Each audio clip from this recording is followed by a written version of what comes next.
Os alunos têm que visitar e conhecer, porque senão nunca vão apreciar. A documentação arqueológica passa por um tipo de seleção que poderíamos chamar de resistência do tempo, ou seja, aos fatores externos à vontade humana.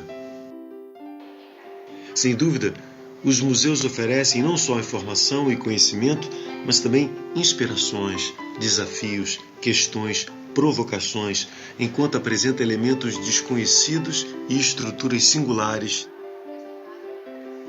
A pesca e a coleta de moluscos e sambaquis, ou concheiros, era a prática alimentar de povos primitivos do litoral do Brasil. Estes acervos estão relacionados à biodiversidade, representada através de mais de 62 mil fósseis originais e espécies atuais.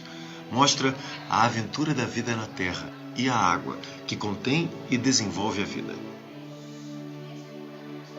A partir do século XVIII, os cientistas começaram a conhecer o mundo, catalogar as espécies de seres vivos, viajar pelas diferentes paisagens e registrar cada experiência.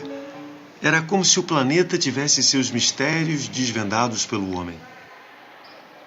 Os 11.000 anos de distância dos primeiros moradores, os animais que viviam então, tudo isso, ou parte disso, melhor dizendo, está aqui no museu.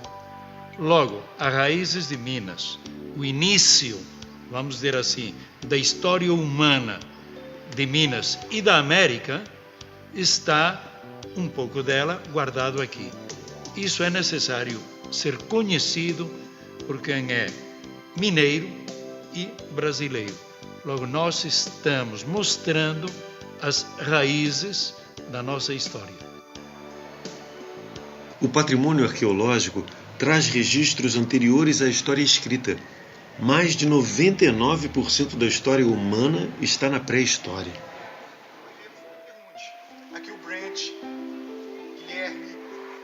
Como aproveitar os benefícios da aprendizagem em grupo? Enriquecer o imaginário, promover inquietações saudáveis em prol de debates e iniciativas é desenvolver o pensamento científico.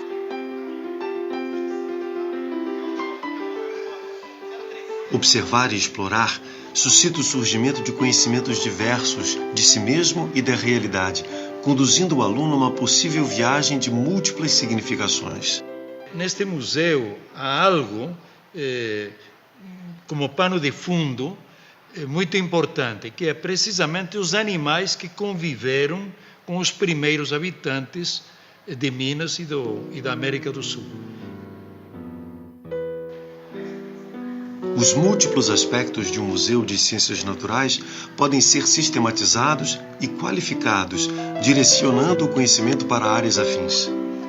O aluno depende do professor para conquistar oportunidades de administrar em seu próprio ritmo sua própria aprendizagem. Aqui é Ouriço. Do outro lado aqui a gente tem ouriços do mar. Um conhecimento organizado inicialmente se dá pela captura de elementos do conhecer espontâneo, matriz que permanece em associações ulteriores à espera de sistematizações.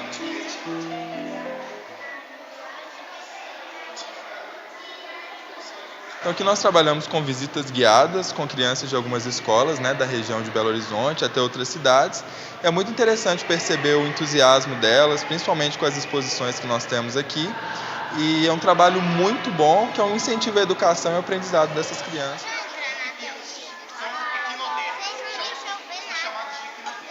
Na observação dos acervos em museus de ciências naturais, a existência de diferenças muito além do conhecido promove inquietações.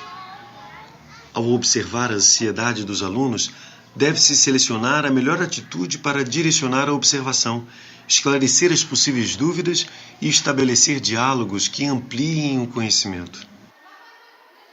O projeto Acervos Museológicos, que teve o curso Gestão de Projetos Culturais, teve o museu como um ponto de partida, um ponto inicial. Mas o museu também representa os espaços culturais que a gente quer sim articular um diálogo com esse território de várias outras artes. E é essa interlocução que mais nos interessa, a interlocução que a cidade faz com a cultura e a arte tão presentes.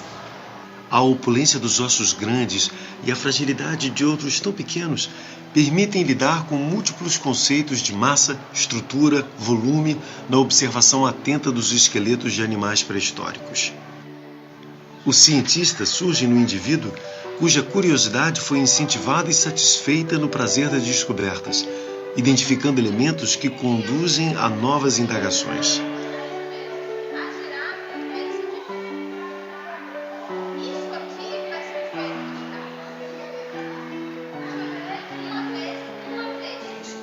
Nesse campo, é de importância fundamental a utilização das novas tecnologias de informação e comunicação, seja em registros de natureza científica, sociocultural e histórico-referencial. O Museu de Ciências Naturais da PUC Minas, com exposições e recursos interativos, recebe alunos e demais visitantes, contribuindo para caracterizar Belo Horizonte como cidade educadora. Está situado em um dos maiores campos universitários do país, cuja proposta é oferecer múltiplas oportunidades de conhecimento e serviços à comunidade, através da pesquisa científica e de cursos, publicações, simpósios e seminários. Então aqui temos, na prática, muito do que Lund descobriu pela primeira vez aqui em Minas Gerais, os mamíferos pleistocênicos. É uma característica do nosso museu.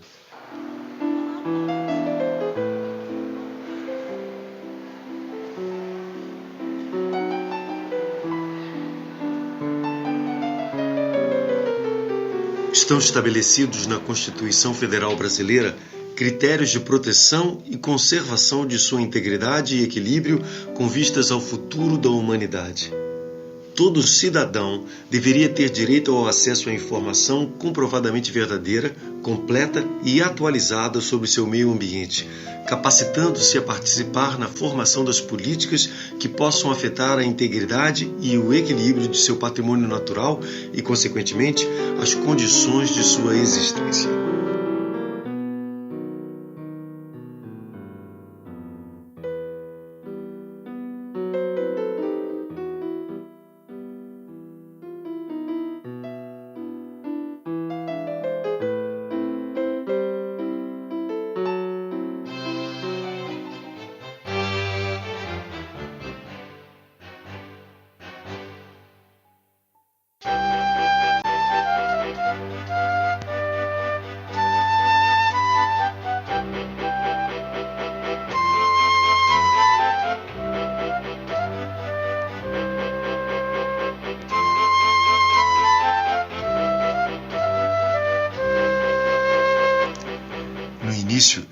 O céu fazia o homem sonhar, olhar as estrelas e pensar em conexões com outros povos, imaginar o infinito e tentar descobrir os caminhos para chegar do outro lado, quem sabe alcançar a Deus. Hoje, o céu faz o homem pensar em outras conexões, através das redes de imagens, sons, memória e história que os unem. As antenas são instrumentos mágicos que transmitem as informações e estão no centro de um universo de tecnologias convergentes. É a tecnologia que nos faz pensar. Acesso ao outro em qualquer lugar. A internet mudou o conceito de distância, materializou a convergência de meios, os encontros imediatos através das redes sociais. No Museu do Futuro, o visitante constrói seu próprio tempo. O espaço pode ser percorrido de forma linear ou através de desdobramentos nas múltiplas janelas que se abrem à sua curiosidade. O Museu das Telecomunicações se apresenta como um museu do futuro, construído sob o conceito de hipertexto, camadas de informação que o visitante vai sucessivamente descobrindo. O museu tem como missão democratizar o acesso ao conhecimento, visando acelerar e promover o desenvolvimento humano. Mas o foco principal é mesmo possibilitar um futuro melhor para crianças e jovens, por meio das tecnologias da informação e da comunicação. Vamos então conhecer o museu e a proposta de aproveitamento didático-pedagógico que ele oferece para nossas escolas. Os alunos podem organizar seus próprios roteiros de visitação, trazer para o presente todos os tempos e olhares, do telefone, ainda escrito com PH, ao celular que transmite voz, dados, imagens, textos, música e tudo mais que a imaginação permite e que vem por aí, neste universo de múltiplas e constantes surpresas tecnológicas. De que tamanho deve ser um museu do século XXI? Né?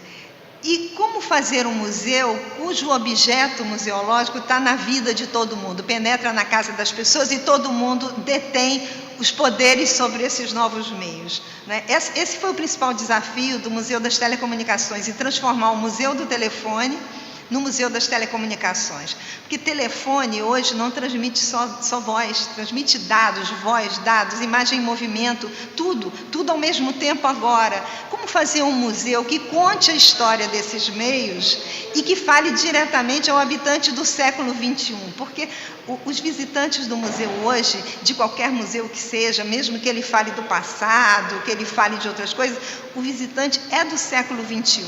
Então, esse foi o principal motivo em que criamos um museu voltado para o século XXI, mesmo contando uma história que hoje é passado, presente e futuro. Todos os tempos num só tempo.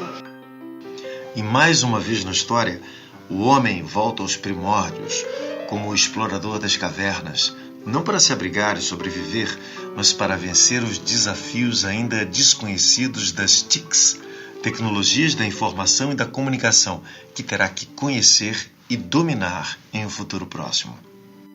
Para isso a gente lançou mão, mesmo para falar do passado, das novas tecnologias. Afinal de contas, a gente vive na chamada Idade Mídia. E todas as crianças, especialmente a juventude, adolescentes e até os pequenininhos, eles hoje detêm esses meios. Então, o passaporte para ter acesso a essa história é do século XXI. Essa foi a nossa preocupação, por isso que criamos um museu onde tudo acontece ao mesmo tempo agora. Né?